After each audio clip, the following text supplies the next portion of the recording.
Ho, ho, ho.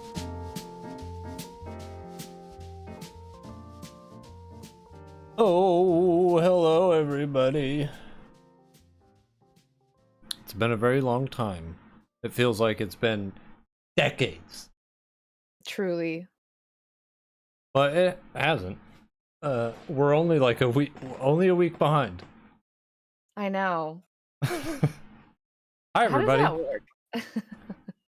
Welcome to another episode of the Extra Credits Book Club podcast, where me, Decker, and also Night Mother, we talk about books. Do we like them? Do we not like them? Doesn't matter. We talk about them anyway. This week, however, we're starting a specie book. It's a book I have read before, but it's a book that we're both familiar with.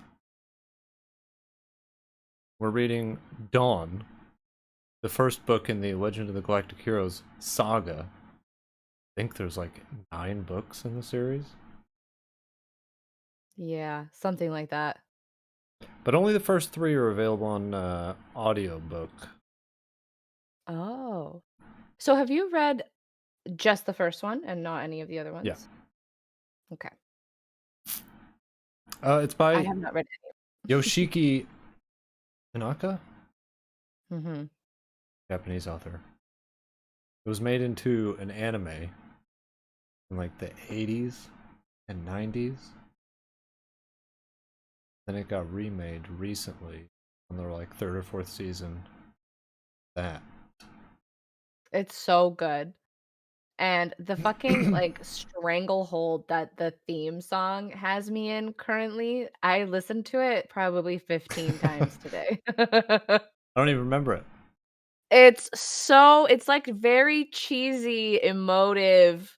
It's called Binary Star. Oh, right. None of the words make sense, But yeah, but it is just a soaring anthem of nonsense, and I love it. the original series has a theme song that has like a woman who's really doing her best. Like, she just really struggles with some of the lines. And I don't Mhm. mean like speaking English. That's fine. It's Oh. her voice really struggles.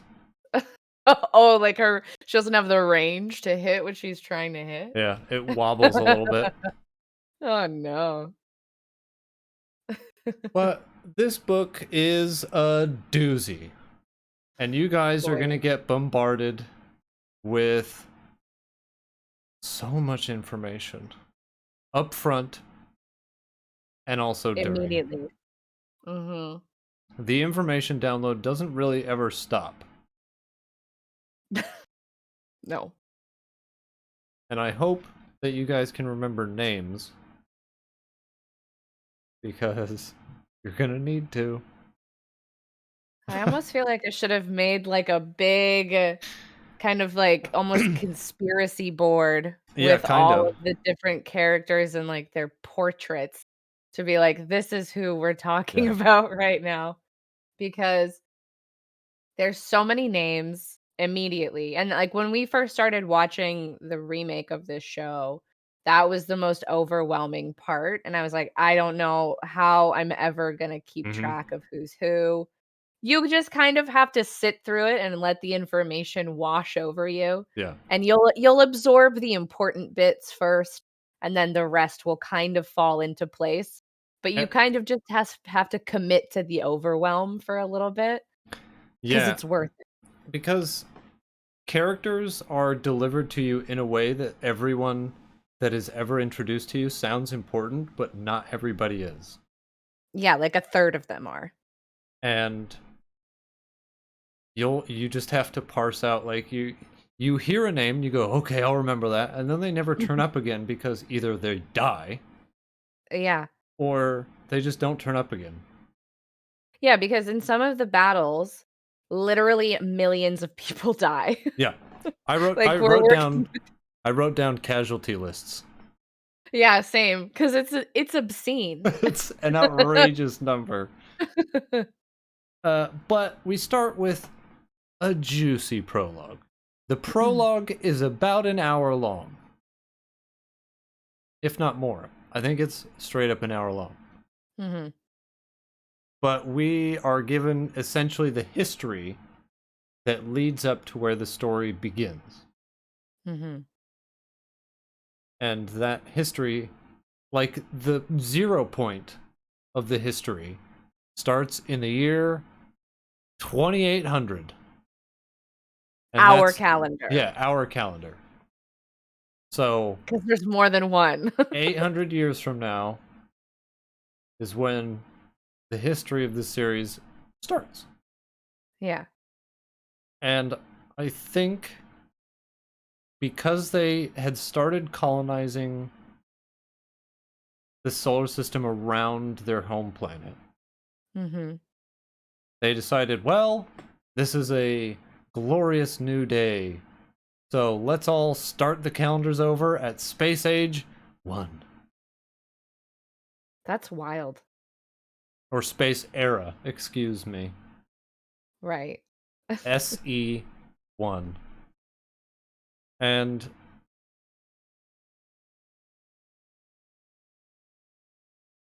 like we just get kind of a brief, this is how things went after Space Era was established.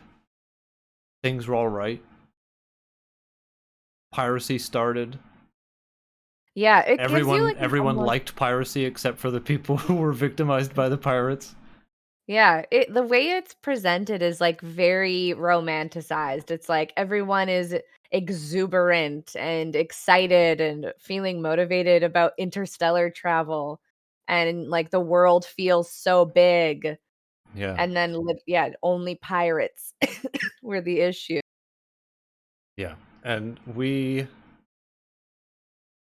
are told that like after the pirates thing, like everybody was very excited by pirates kind of roaming around being swashbucklers. Like everybody was really wrapped up in the romance of that.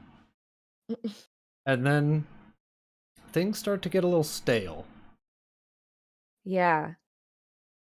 People They get start pessimistic. getting bored and corrupt. And eventually, I think it says like society as a whole just kind of stagnates. Like no new technological advances were being made, no new sciences were being discovered. Everybody just kind of like put their feet up and were like, well, all right. Yeah, like oligarchies come back Yeah. and they're just kind of like, "Well, what now?" Like we kind of just really So, blew our yeah. load on the whole exploration thing, and now we're kinda just like, "Well, okay." And everybody's and everyone's favorite like solution to stagnate like societal stagnation rears its glorious head, dictatorship. Because the empire gets so stagnant and one man decides he's had enough. The people need to be grabbed by the collar and shook. And that man is Rudolph von Goldenbaum. A powerful name for a powerful man. He is like, by the way, I'm the dictator now. And everyone's like, great, someone's taking the reins. This is great. And then he's like, so, first things first, we're going to deal with the four evils of life, essentially. And those four evils are alcohol, drugs, gambling, Mhm. and homosexuality. Yeah, the narrator says it in such a coy way. He's like, "And homosexuality." You're like, what?" All that's gotta go. Yeah. But we also get all these, like, body specifications of Rudolph about how, like, tall and powerful and strong and not fat he is. Yeah, They get he's really very. weird about, like, weight things in describing the powerful gentleman of this series. Yeah, They're like, "Not an ounce of fat on him." he's the like quintessential glorious leader bullshit. Where they're like, he's perfect in every way. He's the most handsome that humans have ever been. Also, he's a horrible war criminal. Yeah. He completely, like, wipes out entire dissidents, and then when people surrender, he's like, nope, kill them too.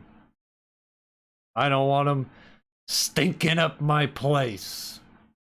Yeah, he sneakily kind of gathers more and more offices for himself too. Like he exploits loopholes so that he can hold offices in two different like branches of government that don't normally Yeah. like aren't normally allowed to be held by one person. And then eventually like somewhere down the road, he stops allowing any form of criticism and then declares himself the sacred and inviolable emperor of the Galactic Empire. And all these people were like, "Oh my god, how did we not see this coming?" People, a large portion of the people were just kind of like, dope, that's a sick title. All hail the Emperor. Yeah. But a couple of them were like, fuck this, man. And especially so when after he installs himself as Emperor, everyone's like, great, so things are gonna run normally as they were? And he's like, absolutely not. We're starting Anybody, a new calendar. we're starting a new calendar. That's important. And at this point, they were at like 237 ish of space era. But that's out the window. I forget what they called this one. The imperial calendar. Okay. But he surprises everybody by passing the quote, this is what it's actually called, the Genetic Inferiority Elimination Act. Elimination. $5 if you can guess what's in that. I mean, it's your standard elimination act. Yeah, basically anybody who's homosexual, Mhm. not white. Although I don't know if that's particularly important. Like, I don't I think that's think it's like emphasized. it's implied because Yeah, really the only people like, I don't think they actively kill people who aren't white, but they right. don't let them come to power Yeah. at all, And and, retarded people, they gotta go. Anybody who's stupid has gotta go. mhm. Oh, neurodivergent? Goodbye. Any chronically ill or disabled people Goodbye. gotta go. And at first people were like, oh, they just went to prison. But they thought it was weird that they never came out of prison. Right. Um, And so many people were sterilized too. yeah, that was a big one. Like, if you didn't meet the Emperor's, like, super high bar for criteria of genetic composition, he was like, that's it, you don't get to have babies. Mhm. And this is when people were kind of like, wait a minute, I think this government sucks. Yeah. Oh, by the way, he did this to 4 billion people. Oh, yeah, that's important to note. 4 billion people just up and disappeared. Yeah, and one of the other methods he used was, like, lobotomizing people or giving them massive doses of drugs that they just couldn't recover from. Great. So, torturing them to the point where they can't function as a human anymore. Entirely humane. And then he creates this, like, aristocratic loyalist party that are also all old white people with, like, super Germanic sounding names. Yeah. You see where this is going, folks? But it takes a self-correcting turn, thankfully, because where it's headed doesn't quite head that way for long. Like there's a group of people that are like, fuck this, we're out of here. And they come up with like this outrageous plan to like build a spaceship out of an ice comet or something. Yeah, it's a group of people, they are living in a system called the Altair system, I think, and they were renounced as a rebel clan, they were set to slave status, and they were having to perform, like, hard labor on this planet, some ice planet that was, Right. like, full of shipbuilding materials, and they realized that they could just use the materials on the planet to build a ship for themselves instead of, like, mining for the Empire, I think? Yeah. And so they hide under there's 400,000 people. They hide underground in a different planet, and they built 80 spaceships before Yeah. going out into, like, the busier areas of the galaxy, I think. Yeah. But they do this for, like, 50 years, and then they finally find a new planet with new stars, and they settle there. Right. And this is after um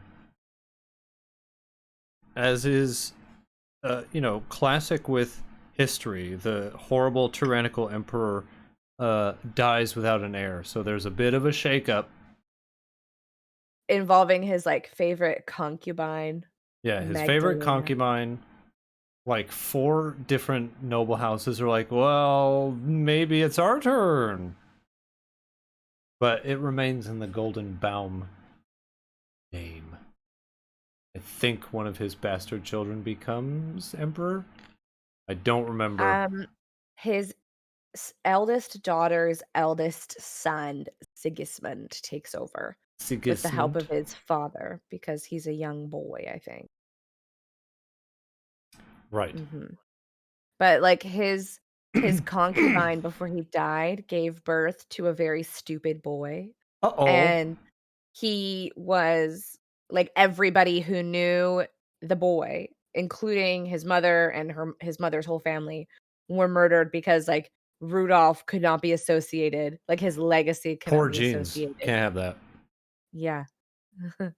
Um, right. The guy who decided to build the 80 spaceships or whatever to leave because they were fed up with this Galactic Empire business was Mhm. Arlen Heinessen. Right. And he kind of became the leader of this rebellious group, and they fucked off to some other part of the galaxy. Mhm. And the Galactic Empire was basically like, oh, well, they're probably dead. And they ended up on this planet, and almost immediately, terms like rightful heir started being thrown around. So it's like, okay, so you guys left left a horrible tyrannical government to create your own? Yeah. A plus. Stick with what you know. Um, I believe this is also when they started getting into skirmishes with the Galactic Empire. Like, they just kept building dope ships, and they would run into the Galactic Empire and absolutely mollywop them. Mhm. And then And the Galactic Empire was like, who the fuck are these guys? yeah. Yeah, they call themselves the heirs of the Galactic Federation. They revive the space era calendar for themselves, so they have their own calendar now. Right. And I think this is when they start calling themselves the Free Planets Alliance. Yeah. And then they start getting some aristocrats from the Empire who like lose favor. So they start kind of being like a safe harbor for people who are exiled or just need a fresh start after a scheme doesn't work out. Yeah. I think I think a lot of them left because they tried some power play and it didn't work out. So they were just like, okay, well, we're gonna go. Please don't follow us. Also, there's a third faction, which is introduced Yeah. at this point, which, some more context for you guys. Say we've got a cluster of planets here, right? It's on one side of the galaxy, all bunched up. And then where the Free Planets Alliance is hanging out is on the other side of the galaxy.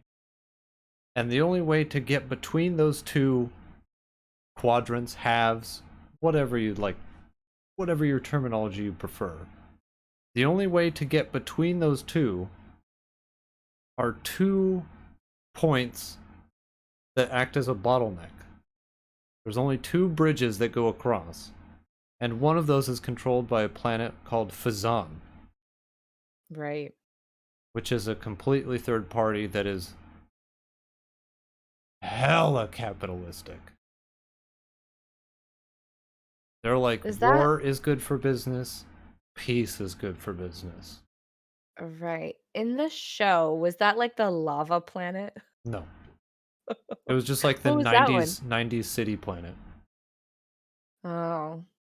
But it was all like red aesthetic, wasn't it? I don't remember. Maybe I imagined something. These guys work as sort of like a go-between between the Free Planets Alliance and the Galactic Empire. Sell them arms. Kind of have this tenuous trading deal.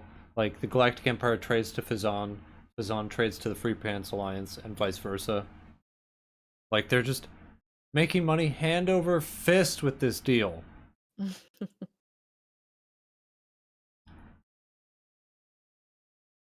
And oh, the capital of the empire is called Odin, of course. Right. Really hammer home the white supremacist shit. In the Galactic Empire, Yeah. called Odin, yeah. And I think around this time, the population of the galaxy is 40 billion people. A lot of people. And it used to be way more, I think, but there had been like with the long years of chaos, it's now at 40. So there's 25 billion in the Galactic Empire, 13 billion in the Alliance, and then Mm-hmm. 2 billion in Fazan, Right. or Fazane, as the narrator sometimes says. It's spelled Phezzan. I don't know how he gets Fazane. He, I think, just likes to add little extra flair of his Yeah. totally own accord. But there's a quote that he says where I don't know if this was like a motto of what's going on in the world right now, but the way that the scenario is described on a galactic level is it would be nice if something worked out, but it doesn't look like it will. I was like, all right, it's realistic. Yeah. And I think at this point, because the proverbial stage is set, we're introduced to Reinhardt von Lohengrin, a young boy. Of icy beauty and fearless countenance. Oof. Be still, my heart. He, I don't remember like he's okay at school, and then he joins the military, or the Navy or whatever, because his sister catches the eye of the current emperor, and I forget who the emperor is. Friedrich the Fourth. Right. Just pick any German sounding name and Yeah, you'll true. probably His Reinhardt's sister catches the eye of Friedrich, and he's like, "You there, pretty girl, you'll be my concubine. Come with me." And then just money's thrown at the von Lohengrin family, like every month. They're just like, "Yeah, we took your daughter. Here's some cash. Now shut up." Yeah, here's some titles. Yeah, here's it's such a it's like a count, Yeah. a county. There you go.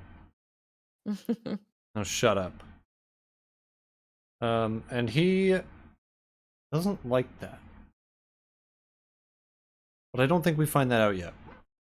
No, not yet. We just He, know about his name and kind of where yeah, he's from. and that he joined the military and he was super fucking dope and he rose through the ranks really quickly because he's just that good. Much to the chagrin of everybody else. Yeah. All the old Especially, admirals. yeah, when everybody else knows that he's just the brother of the Emperor's favorite concubine. Mhm. They're like, ugh, he's not even a real noble. Yeah. And then we're introduced to Yang Wenli, a Commodore in the Mhm. Free Planets Alliance, who his entire life has done nothing but try to do as little as possible. Yeah. His dad was kind of an asshole, like an antiquities dealer, but all of his antiquities were fake, Yeah, it's really embarrassing. and he was super obsessed with them to the point where the rest of his family were like, "Are you gonna look after this boy?" And he's like, "No." Yeah. And he's just like, "I'm polishing my brass." Like, what are these Etruscan vases? Like, get out of here. I Yeah, have duties to my big, antique. big on. And then he joins the military because he wants to. Oh, he wanted to learn history, but there was no real job for that. So he's like, well, I can become a military historian in the military. So, bing, bang, boom. Yeah, circumstances later kind of, like, force him into it because he's like it's the only place he can go to school for free. Yeah, Because he was gonna go to this fancy university to study history, but then found out his dad left him no money and, in fact, left him quite a bit of debt. yeah. So he was like, "Fuck, the only place I can go where I Looks can get a like free it's education is in the military." the military for me. But we find out more about that a little later, I think, too. Yeah.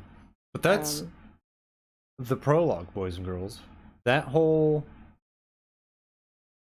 thing was the prologue. Yeah, it ends with setting up this, expedition that Reinhardt is leading in SE 796 and IC 487, numbers that you don't really need to know. No. But he's got 20,000 ships, and he's meant to bring the Free Planets Alliance to heal, Right. and that's gonna secure his position as a young,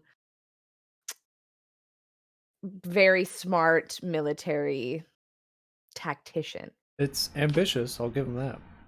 And the Alliance have 40,000 ships to intercept them with.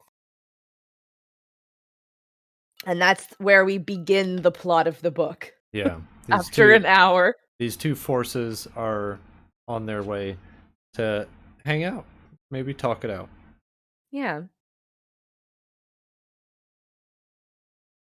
Uh, right away in chapter 1, we meet Kierkeis. Siegfried Kierkeis. The goodest boy. He's Reinhardt's best friend. They Yeah. were childhood friends, and they kind of climbed the military ladder together. And now he's like his second in command for this I operation. also I project a lot onto their relationship, and I'm like, they're basically boyfriends at this point. Like, I know they're not. But But there's they no are. way that Reinhardt isn't, like, a little bit in love with him. Like, Reinhardt super is, but Kierkeis is clearly in love with someone else. Is he, though? Yeah, we find out later. Okay. But yeah, It's I'm not convinced. they love each other way too much to just be friends. Yeah. Um, and they're sort of talking. Like the beginning of the chapter, Reinhardt is constantly like, "Where's that? Where's Kierkeis? Bring him here." Yeah. So he can be like, "Am I doing the right thing?" And Kierkeis is just like, "Yeah, sure, whatever you want, man." He's like, Mhm. "Great, I knew I could count on you." Yeah. Then Reinhardt has to meet with the admirals that are Yeah. commanding the other sections. But first, I want to read a quote about how Reinhardt is described through the eyes of Kierkegaard Yeah, okay. because it's very fruity It's also and important. lovely. It is. Okay, so described as having tight masculinity of his slender, well-balanced limbs, a white oval face adorned on three sides with slightly curling golden hair, the elegance of an ancient master craftsman, and then his eyes are like ice blue, shining with the lights of a keenly polished sword or a frozen star. Like, you don't describe your good buddy like that, you know what I mean? I certainly don't.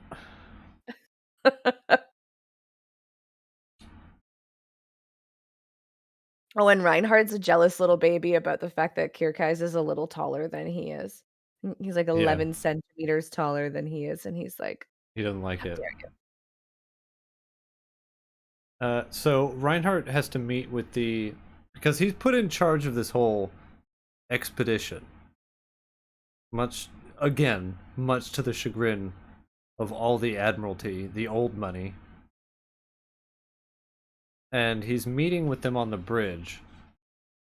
And we've got Mercats, we've got Fahrenheit, we've got Stodden, Fossil, and Erlock. They I all only wrote down Mercats and Fahrenheit, to be honest with you. They're the um only ones I care about. right. They all come in and are lighting up Reinhardt because they're like, we have such and such 40,000 ships, 20. 20,000. They're, And like, outnumbered and yeah, surrounded, like, on 3 sides, basically. and the Free Planets Alliance is absolutely decked out, and they're like, this is outrageous. We're gonna lose so bad. Please stop. And he's like, fuck you. I'm gonna do whatever I want.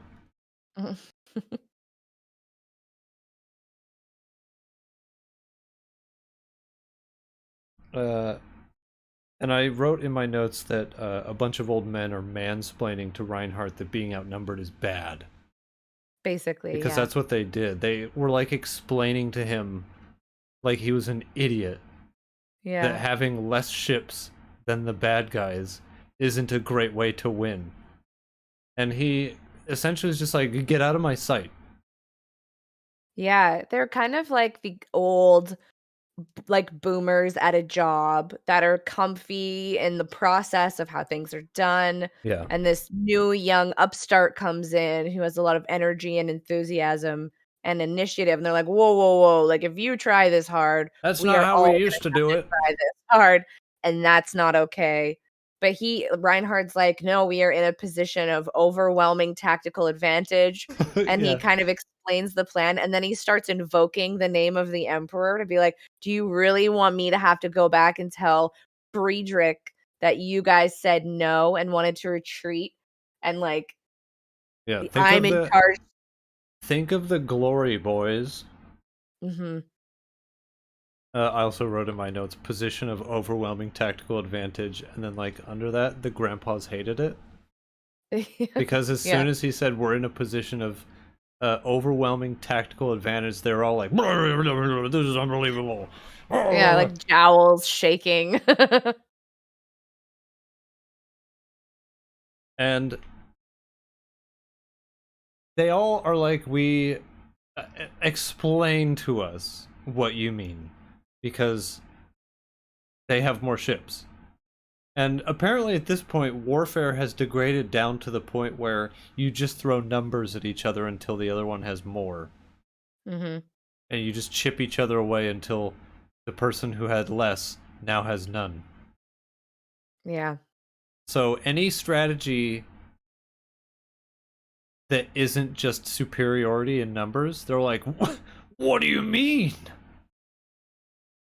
And basically, the strategy that he's planning is because they have a smaller amount of ships, and they are surrounded on 3 sides by the overwhelming force of the Free Planets Alliance, that if they attack one of the sections, the other 2 sections will have to work harder to reach them to attack all together. Mm-hmm. So he's hoping that if they attack one section and absolutely smash them out of the sky, that by the time the other 2 sections turn up to fight, the first one will be gone. So they can just slowly chip them away like they're being fed into a wood chipper.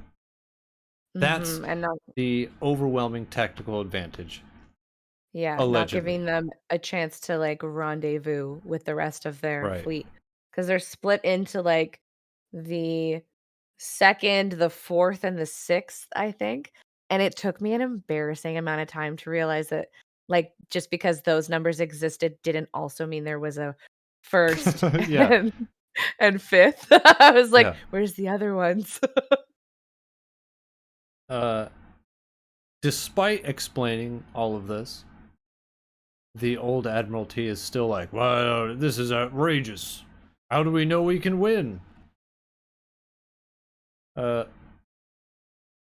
and I wrote in my notes, but Reinhardt, we can only support battles we know we can win. Which seems to be a trend Hmm. among both sides. They Yeah, refuse to even entertain ideas unless it's guaranteed victory. yeah. Or they've done it before and have some level of familiarity with it. Yeah. And there's more squabbling going on, which basically just boils down to the old aristocracy not wanting to listen to someone who isn't. Hmm. And basically Reinhardt's just like, please leave. And don't come up here again. Yeah, and then I think he and Kierkegaard's retire to Reinhardt's private chambers for some wine. Yeah, And he's and like, backstory. "Ooh, you don't have to call me excellency when we're alone." Yeah. Yeah, and then we get some backstory. Given at an appropriate time, I might add, Yeah, unlike imagine a that. certain book we just read. Backstory delivered in a moment of downtime Imagine. and not in the middle of a battle. Yeah, not Go when someone's figure. falling to their death or drowning in a river.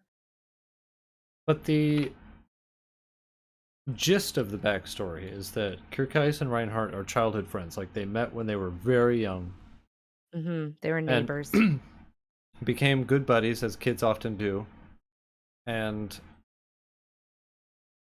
then, like, they kind of like protected each other at school. They helped each other out. And then when Reinhardt's sister gets taken away by the Emperor, he, like, Reinhardt just disappears. Mhm. And then several months later just appears and he's in a uniform and Kierkegaard is like, wow, where have you been? And it's like, buddy, come on. He's wearing a fucking uniform. Where do you think he's been? There's a pity tort somewhere in there, I think, as well. Like, when Reinhardt first disappears and Anne Rose, his sister, is being taken to the Emperor, she gives him some kind of tort, and he It's goes and a skips school and, like, eats it under a tree and cries. it's like a piece of pie. Oh, I don't know why I wrote down tort. Well, I don't remember what kind of pie, but I remember it being pie. Well, I think pies and torts are pretty similar, aren't they? I just Yeah. like the word Torts are tort, I just guess. mini pies if you want to split hairs. Yeah, like a personal pie for a young sad boy. And yeah, he went and like to go eat it alone. And then he like Uh, didn't? no, he did. He was just eating it alone under a tree and crying as he ate it. Right. It's actually really sad. 'Cause he's alone in the world. All he had was his bestie Reinhardt. Then he disappears and he's back to being like this poor kid who's kind of bullied and doesn't have any like hot rich friends anymore. Yeah. And Reinhardt does show his face again. Mm-hmm. And Reinhardt is like, "Where have you been?" And he's like, "I joined the military. And you should too, buddy old pal. We can Mm-hmm. we can we can conquer the world." And he's like, "Wow, Yeah. you really want me to join you?" And he's like, "Yes, of course." And like, you think that he's using Kierkeis, like, because it's the same trope of like, "Yeah, come with me, kid. We're gonna do things different." But he really Yeah. means it. I know, he's very earnest. He just doesn't want to be separated from his bestie. And he's like, "Well, okay, but why?" And he's like, "Look, those motherfuckers up on Aristocrat Hill, they ruined me. So, I'm gonna destroy them."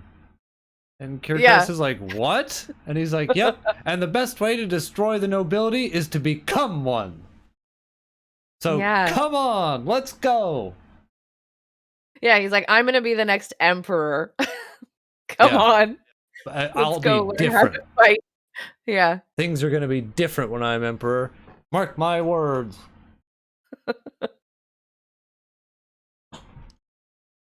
And then,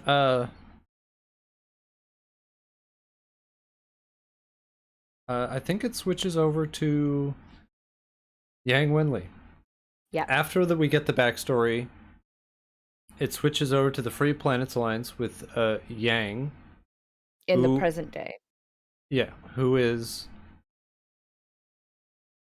bored out of his mind. He'd rather be anywhere else. Like, I'm pretty sure the first time he's described, he's like leaned back in his chair, his feet are up on the desk.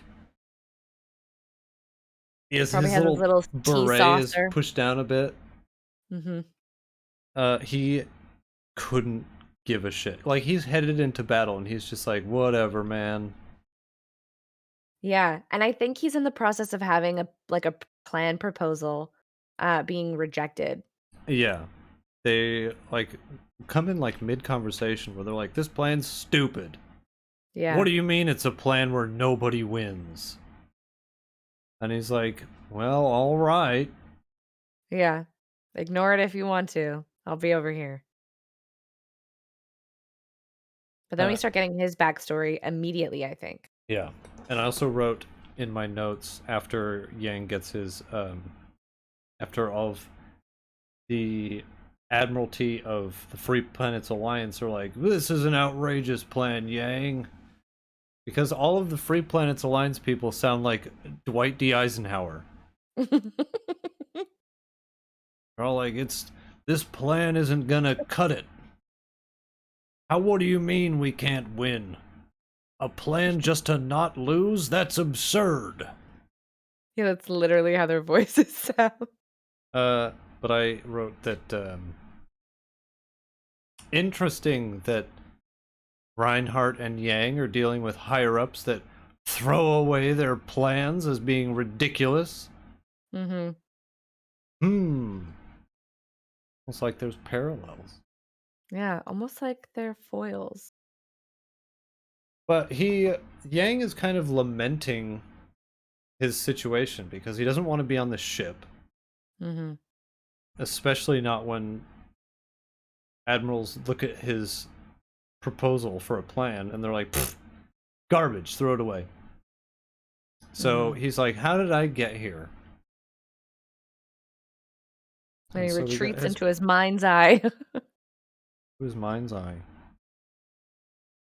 And we find out he was a rare boy who became an admiral when he was still in his 20s. Commodore. And oh, well, didn't he become an admiral first? Oh, I don't know shit about fucking military ranks. I don't know why I wrote admiral. Um, so it's like we get his merchant slash antique collector's father's background Mhm. and his mom, who is just only described as the widow of a certain soldier. Yeah, And we don't find out who that certain soldier is. It's like very cryptic, with no context. it is very weird.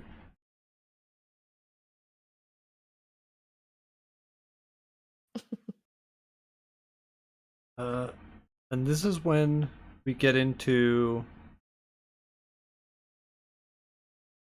Well, when he's younger, he realizes he really loves history because he goes through all of like the history videos and stuff and finds out that like he watches all of the Rudolph von Goldenbaum propaganda about how much of a horrible tyrant he was. Yeah, and he wants to know why. He's like, why does everybody like why do all the history books write him as this horrible person when he managed to secure all this power, like, Yeah. and was clearly loved at least for a little bit by his own people. So like where's the disconnect? And when he actually asked, everybody's like, "Who cares? He's a bad guy. Why do you want to know more? Some kind of seditionist punk?" Yeah, except for his dad, who's like, oh, people wanted to have an easy life, so they Yeah. allowed it to happen. Which is it's really close to home. Uh but his dad dies, and that's when he gets hit with the mega debt. They're like, "Oh, your dad was a fucking snake oil salesman." Yeah, like how did he know he was collecting counterfeits? I like to think he didn't, because that guy was Yeah, so far up his own ass that he yeah. couldn't fathom being swindled, and now he's dead. Everything's fake is great irony. Yeah, didn't he have this like this his like a favorite anecdote where he talks about being like he parents his money so well and like nurtures it and Yeah. gives it all the best food and best education, sends it out into the world so it makes him more prosperous and everyone starts calling him like some type of like dad nickname, but it's kind of at his expense and Yeah. not really praising him, but I don't think he gets that. No one likes this man. Yeah. Uh, and because Yang is absolutely sandbagged with all of his father's debt, his plans to go to college to learn history are sidelined, so he joins the military or the navy because they've got history courses, Mhm. and it's a way for him to pay off his debt and also learn what he wants to learn. Unfortunately, it turns out he's really good at military strategy, which is not what he wants to do. So he does his absolute best to not be good at any of it, and yet he continues to fail up. Mhm. Like, he purposely tried to fail something and then got promoted for it. Like 3 times. Mhm. He does not want any responsibility, and yet they keep giving it to him. Yeah. And they scrap the military history program at his university, so he has no choice but to go into the military strategy department and yeah, just keeps getting promoted Hates and it. then ends up having to go to the line of Yeah, duty. now he's on the front lines being told his plan's stupid. Yeah. But we also get a little bit of backstory about this the battle that kind of like made his name in the ranks of the Alliance, which was like that escape at Alpha Seal or something like that. Oh, yeah, the evacuation. Yeah. But I think it's only mentioned in this chapter. I think He's they referred to as the hero of El Facil, but in the next chapter is when they really get into detail about it. do they? Maybe? No. I don't know. Maybe? I I don't don't know. I remember. mean, I have notes on it in this section, but Oh. they could be out of place because Prob- I was in a car listening to these chapters, half asleep for some of it, and then dealing with COVID for the it next little bit. So I probably don't was this trust chapter, my notes. because the next chapter is just like flat out wall to wall the battle. That's right. Yeah. I mean, it's not a huge amount of information. We basically find out that the battle was very embarrassing for the Alliance because they kind of got duped real bad. And then their commander fled. Yeah. They I think they were having a battle near the planet, and the Galactic Empire started retreating so that it would lure the Alliance away so that they could double back and then like fuck up that planet. Mm-hmm. And Yang kind of figured that's what they were going to do, so he's like, hey, let's get everybody evacuated, huh? And the ships that were in defense of the planet fled because they saw a whole bunch of Empire ships bearing down on them. They were like, we're out of here. That's too scary. And Yang used those fleeing ships as cover to get the civilians off while the Empire fucked up those cowards. Yeah, and he still made them look good. He was like, because it was like the rear admiral or something, and Mm-hmm. he runs away, and instead of telling the civilians that they've been abandoned, he's like, "Don't worry, they're just leaving Yeah. to be They're bait so drawing them that we away. get off safely." Yeah, and then it works, and he gets 1,000,000 promotions. Yeah, they like quadruple promote him, and he's like, "Oh God!" Yeah, but I guess I have more money for books now, so that's kind Yeah, of dope. But this is when he starts getting really like, genuinely very interested in military strategy.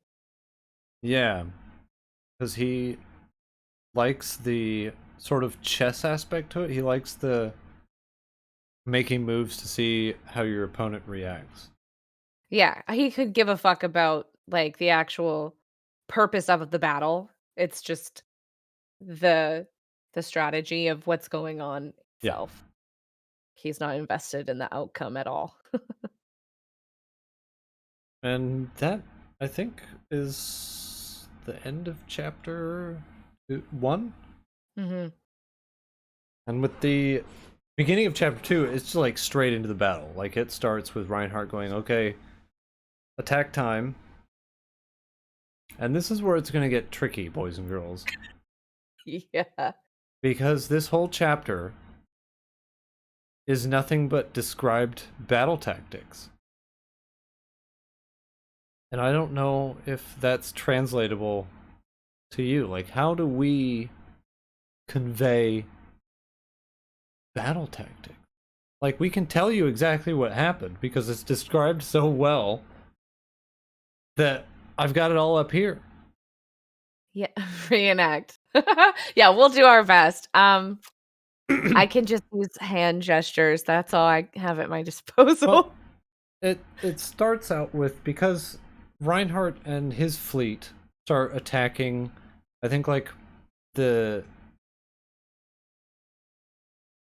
fleet group The on the 4th fleet. yeah, That's the all I fourth know. fleet, and it's on the far side of the like battleground, so that all the other ships Oh. they have to like come back into him. So it's not like 2, 4, 6, No, like it's 4 4 probably not. somewhere. And In my mind, I was envisioning it literally like a pie chart. Like, it's labeled perfectly, and they're all in their ordered numbers, and I was like, "This doesn't make any sense," but I just went with the mental image I had and incorrectly. as soon as the Galactic Empire starts attacking, the Free Planets Alliance falls apart. Yeah, because 'cause they're like, "This wasn't in our Yeah, they calculations." were like, they aren't supposed to do this. This isn't fair. What do we It's do? very it's giving, like, this ship is unsinkable energy, like, that everybody had on the Titanic, where they're like, "We've literally just hit an iceberg," and they're like, "No, no, no, don't worry, like, this ship is called the Titanic. Please, God we're fine. himself could not sink this ship. Meanwhile, it's vertical, Yeah, and, like, people are actively hitting propellers and spinning off into their death." and like the fourth fleet is getting absolutely bodied. Like, they pull up super close, they send out fighters so that when the Free Planets Alliance launches their fighters, the Empire's fighters are right there to shoot them right out of the chute, so that they have like no time to do anything about it. They're getting massacred. And the other two fleets are like, with their binoculars, like, uh-oh. What do we do? This doesn't look good. And they're like, do we go help? And they're like, no, no, no, no, no, no, no, no. We don't know. They'll be fine. They've got. Don't worry about it. If we move, it'll throw off the whole plan. And there's people going, well, the plan's kind of fucked now because they did what we didn't think they would do. Because we outnumbered them. Therefore, they should just turn around and go home. Yeah. And my note here is the Free Planets Alliance is getting absolutely bodied because they thought winning was free. Yeah, they just have very much like this shouldn't be happening energy. And instead of being able to react, they're like immobilized by that headspace and they don't do shit about it. Yeah. But there was one moment that they described that stood out to me that was like this ship called the Nestor had been hit by a neutron torpedo from below. Yeah. So the ship was intact, but the thing detonated inside. So everyone's dead, but the ship is still going on its like planned trajectory. And then this other ship, the Lemnos, is like deploying these cannons as the Nestor is coming in. Why are they deploying cannons? We'll never know. But they hit them at point blank range and both ships explode. Yeah, it's a mess. Like, it's an absolute clusterfuck of oopsies. Yeah. They are losing people, hundreds of thousands of people by the second at this point. Yeah. And Yang still leaned back on the desk with his feet up. And he's like, I've got a plan that would solve this real quick. And they're like, shut up, Yang, we're at war, don't you understand? Yeah, we're a little busy. And he almost literally says, okay, then lose. Mm-hmm. Which I was like, bro, you're on these ships, you know that, right? You'll be dead too. Yeah. One of my notes is literally, it's going to be tough explaining this battle. Yeah. But it's not really, because they completely demolished the Fourth Fleet, and by the time the Fourth Fleet is completely gone, that's when they kind of decide that they have to do something. Yeah, and I think isn't so Yang is the second fleet? I think. I don't remember which one he's in. I think he is. Because at first I thought he was in the sixth, but the sixth gets pretty fucked up too. But Yang is like, it makes sense that they went after the fourth fleet because their numbers are smallest and they want to take us out one by one before we have a chance to rendezvous and group together. And the commander of the fleet's like, we should go help them. And Yang is like, no, no, no, we don't have any time for that. We should rendezvous with the other fleet right now, create a new battle space and draw them over there instead of each fleet trying to individually go help the one that's getting fucked up, that's so what that they we want. all get fucked up in rapid succession. And the vice admiral's like, tell me what I want to hear. And Yang is just like, no. Okay, then lose. Yeah.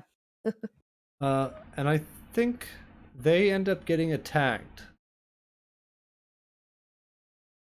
And he might be in the Sixth Fleet because their battle group is attacked really hard. Like, his entire bridge crew is killed. Right. And everyone's looking at Yang like, well, you're the highest ranking officer here now. What do we do? And he's like, okay, but you guys are going to have to do whatever I say. I think he's on the Patroclus, the flagship of the Second Fleet. Could be. Because don't remember. We go back to Reinhardt after the Fourth Fleet is totally fucked, and he's like, "Here, guys, who should we demolish next?" I don't know why I gave him a German accent. But they decide to go after the Sixth, and then there's always like a little moment anytime Reinhardt and Kierkeis are having a little like boys only conversation. It's like Reinhardt would not show his smile to anybody but Kierkeis. And he's like, "Okay, can we, like, let the men have a little rest, please?" And he's like, "Oh, yes. Let them go have a nap in their tank beds," Yeah. which sound like sensory deprivation tanks, which Yeah. I thought was just a fun little detail. They throw everybody into tanks that it takes like 15 minutes and gives you like 8 hours of sleep. I know, I want one. Yeah, give me one. Where's mine? Um, and during this time, well, because they were like, well, we roughed him up real bad. I think the men deserve a sleep. And in that time between like them resting, the Free Planets people are still panicking. They're still like, oh no, what do we do? Yeah, they've done nothing, and Reinhardt's like, "You guys are really fucking slow, huh? Yeah, Like, they and it's gonna be like really easy." he even comments to the fact he's like, I can't believe they haven't moved to intercept us yet. Mhm. And when they recommence, that's when Yang's battle group gets attacked. Well, first, we're back with the 6th Fleet, and the commander of the 6th Fleet's being really cocky about winning, like, he hasn't realized that the 4th Fleet has been fucked up at this point. He's, like, Right. eating sandwiches and, like, cheersing to outnumbering the other group, Communications are and also then jammed. That's important. oh, right, yeah. And then they find out they're about to be attacked real quick, and they have the same reaction as the 4th Fleet being like, That's impossible." And then I think eventually, because Merkatz is leading the attack on the 6th Fleet, and he's having a little moment of appreciation for Reinhardt's vast intellect. Um, and then eventually I think they completely surround the 6th Fleet, and they're like, "Please surrender." And the commander is like, "Never!" Yeah. And then They get they smoked. explode them, and they all die. Absolutely smoked. Like, it's really bad for them. They're not having a great day I'd at rather all. die on my feet than ever be a prisoner of them. Yeah, and condemn everyone else on this ship, all 3,000,000 of them or whatever, to death. Yeah. But then Yang's, Yeah. ship gets attacked. His battle group gets attacked and like everyone dies. So Yeah, he's like, "Is there anyone who isn't injured?" and like no one answers. They're like, kinda." There's, like, I 3 people. yeah. I've got like I'm missing an eye, but I can still work. Yeah. And Yang's like, all right, well, there's only like we have no options left except for my plan. And even that might not work because we've been beaten to a pulp. Yeah.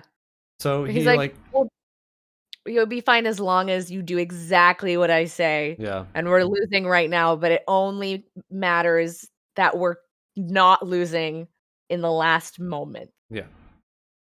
So And isn't Reinhardt, like, listening in?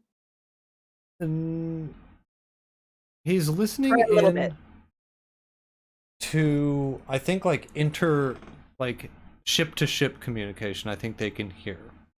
Right. But they communicate in a way that if they did hear it, they'd be like, okay, they're just speaking gibberish. Yeah, And that's right.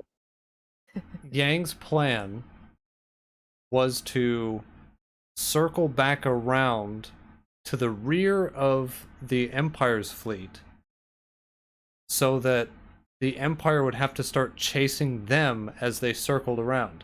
So it started creating this Ouroboros war of Mhm. attrition that no one could win. Like literally, no one wins and no one loses. Yeah. And as soon as Reinhardt realizes that they've been caught in this attrition loop, he's like, damn, he's good. I want to meet Mhm. this punk. Yeah. And they essentially like call it off. Like they just separate knowing that there's no way either of them can win that scenario. And then they lick their wounds and go home. Yeah. And everybody's like, damn, it's good. Yeah, and Yang's kind of having a parallel experience in his own way of being like, "I am definitely in the moment of, like, history being made right now, like, Reinhardt definitely has the makings of a great commander. This should be fun." Mm-hmm. Yeah, he's like, where Reinhardt is like, ooh, this guy's really good. I wasn't expecting someone of that talent. Yeah. Yang Wen Li is like, ooh, someone who will really put me through my paces. How Mhm. exciting. And after the battle, Reinhardt is like, "Here, guys, I want to send him an email. Yeah, I want to send him a Craft, message. craft a message for me, would you?" Uh, and when Yang gets the message, he's like, "Is this a joke?" Yeah, because it's like, "Congratulations on a Yeah, battle well fought. My compliments to you. Until we meet it's again." very And aristocrat. Yang's like, "Okay." And then whoever gives it to him on his side is like, "Should we, like, reply?" He's like, I don't think he's expecting Yeah, a reply. Just let's just delete that." but here are some casualties here in the Galactic Empire. 2 million people were aboard all of those ships, all of their 20,000 ships. Of those 2 million, 154,000 were dead. Of the 4 million people in the Free Planets Alliance, over 1 million were dead. 1.5 million. It's like And that's how the for chapter one ends. battle. The chapter ends with you getting told casualty reports. Yeah. And that's also where we stopped. Because these Mhm. chapters were really long, They're like an hour long each. but it's so good. Yeah, I'm not mad about it.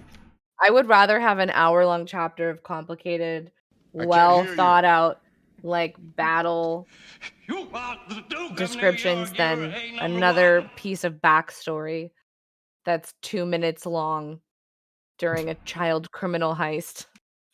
Yeah. I say that, and I'm fully reading the second book right now. And I'm almost done. It's not Thank much God for better. that. That's all we've got, boys and girls. Until 2 weeks from now when we do 3 more chapters. Mhm.